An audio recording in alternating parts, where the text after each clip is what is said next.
Hey guys, it's Bren with Kindred Acres. So here is the sacred circle. For those that have been here, it's a work in progress, still not completely finished, but we've had a lot of local people and people who come out to visit paint some rocks, and they're all around the edge. So each rock was painted by somebody different. So different elements of creativity and energy and emotion went into each of these rocks. Very talented folks, man. Everybody had their own idea of what their rock needed to look like or feel like, and so it gives the space just a really cool feeling. And Kaliah painted the bench, and that's our fire pit. And I want to plant out all around the sides, so you enter in here and you can exit out there into the pathway into the woods. And that's my idea. And in this space we use this for our drum circles and our burning bowl events, and eventually I'd love to have like a camp out or two, and just whatever.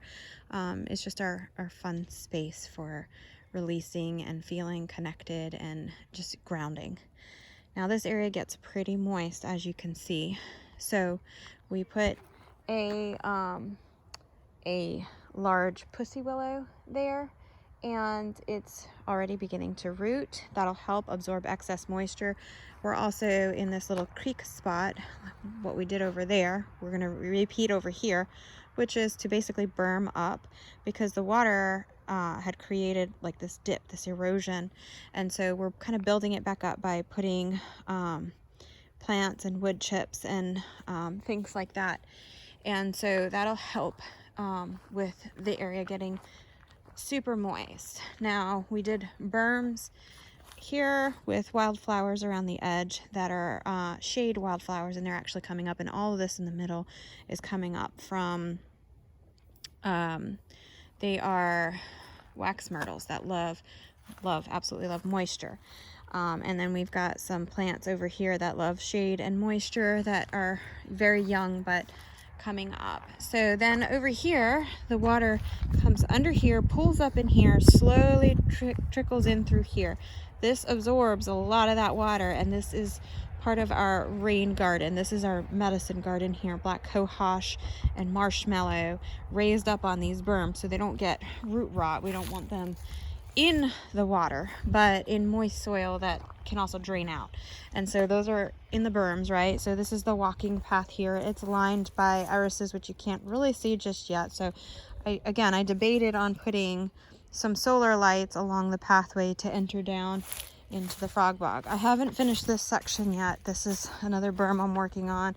It's already got some debris and goat poop from our neighbors' goats and things like that. And then I'll cover this all up with compost, and more marshmallows going to go in here, and wood chips on top of that. And then you see that I have some drainage pipes here to allow the water to continue to drain into the bog. Now there's a big drain pipe under the driveway, because on the other side of the yard there's like a creek that kind of formed on its own, I guess, from erosion. But they put a drain pipe to allow, because we have a very long driveway, so there's a couple of drain pipes throughout to allow everything to drain through. And so it kind of created this channel, and it wasn't a perfect channel. It was just kind of, it was there, and it would stay very wet, and it would create a lot of mosquitoes, and it was stinky, and it was just a slop mess. So I wanted to take advantage of that, get the water to filter down back into our aquifer as clean water, and also slow it down so that our water loving plants that we've planted around here will be super happy. So I know you can't see a whole lot of it now because I just planted them, so some of them aren't even really leafed out yet, but this is going to be very full all around the edges there. We've got an American cranberry bush there that actually is leafing out. It's right there, tiny little stick, that's all you can see. Lots of little grasses and other little crowns, and we've got cannas over there that'll really get nice and tall and flower, and just a variety of things that'll show throughout different seasons. And of course, like I said, they're gonna grow up and get bigger and nicer. In the center, we have the frog bog. Of course, I want to finish piling up some more of the bigger rock around it to really kind of make that stand out a little bit more.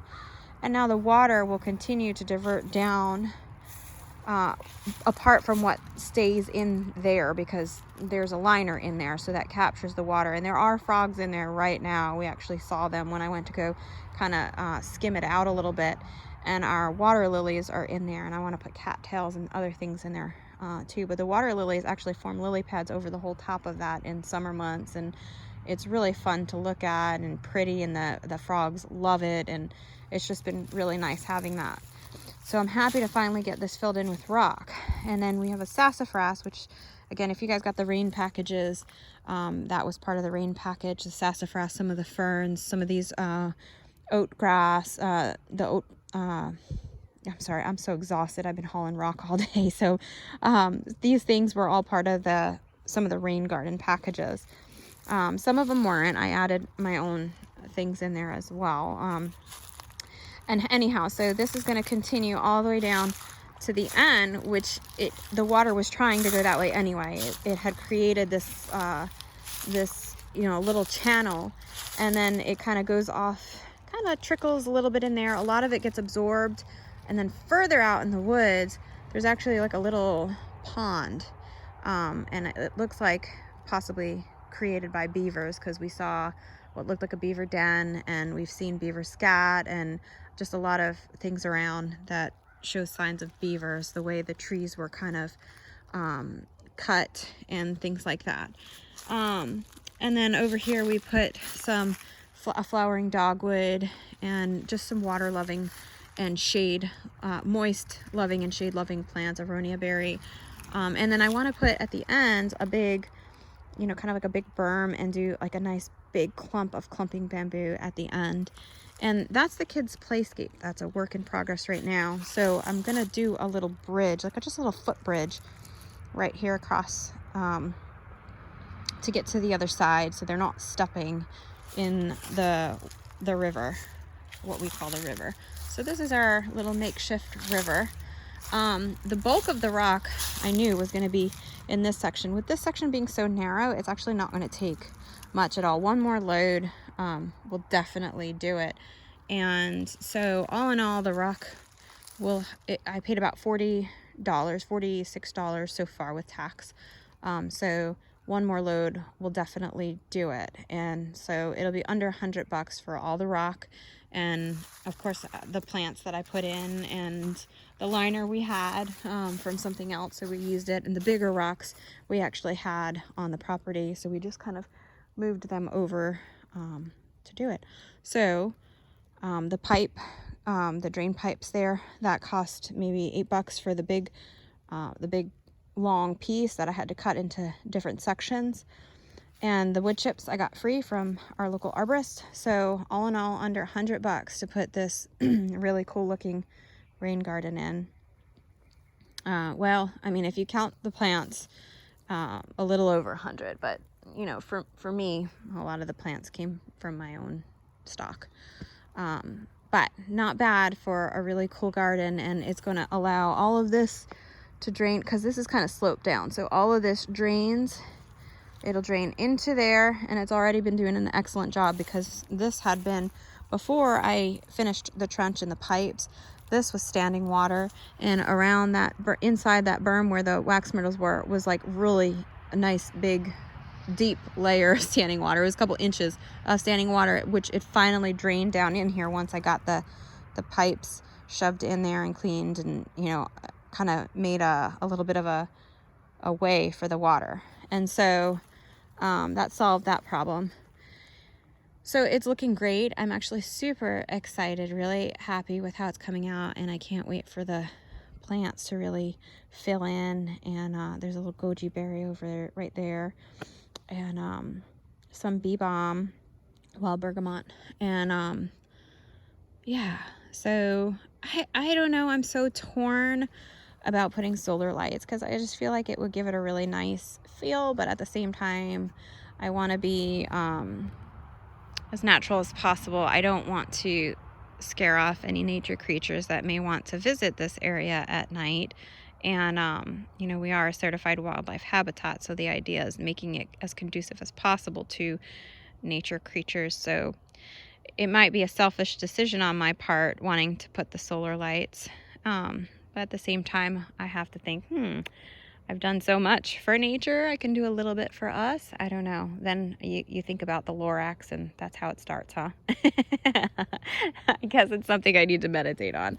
But let me know your thoughts. I wanted to do this video to explain what drove my decision and how I created this design and why I created this design and how it all flows. So I hope that helps to answer some of the questions. You know, with rain gardens, sometimes, like this whole spot when I first moved here, this, you couldn't even walk over here. This was like soaking wet. Everything was sopping wet. And now I'm walking on it and it's dry as could be. And that's because, one, we did a heavy layer of wood chips to kind of raise this up some. And then we did these berms. Again, working with what you have, using cut wood, down logs, things like that, and free wood chips from arborists to create these berms to absorb some of this excess water.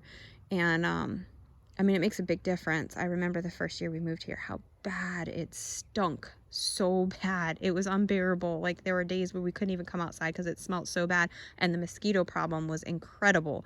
And now, I'm not going to say there aren't any mosquitoes, because we do have some mosquitoes, but the mosquito problem has gone down tremendously, and I don't smell anything but forest, you know, fresh wood and wood chips, and it smells good. Of course, if I dig in certain spots where the muck is, you know, you'll get a stink of muck, but that's because we're not 100% complete. Once I get this covered, all that will be absorbed and it's not going to stink anymore, and the plants are going to help clean everything up too. So that's that. Let me know your thoughts. I mean, I guess it's a decision. It's a personal decision whether I do end up putting the solar lights or not, but I would like to hear your thoughts on that. And I have a little touching up to do. I kind of want to just straighten out the edge there, you know, to get the rock all the way up there, and I see a little spot there. I know it's me being nitpicky and tedious, but just little touch-ups here and there, and then finish this trench. And like I said, the big bushel of bamboo at the end is going to be fabulous, and a little footbridge, and the kids will be able to do their little zip line and their obstacle course that we're working on. So tell me what you think. With lots of love, Bren from Kindred Acres.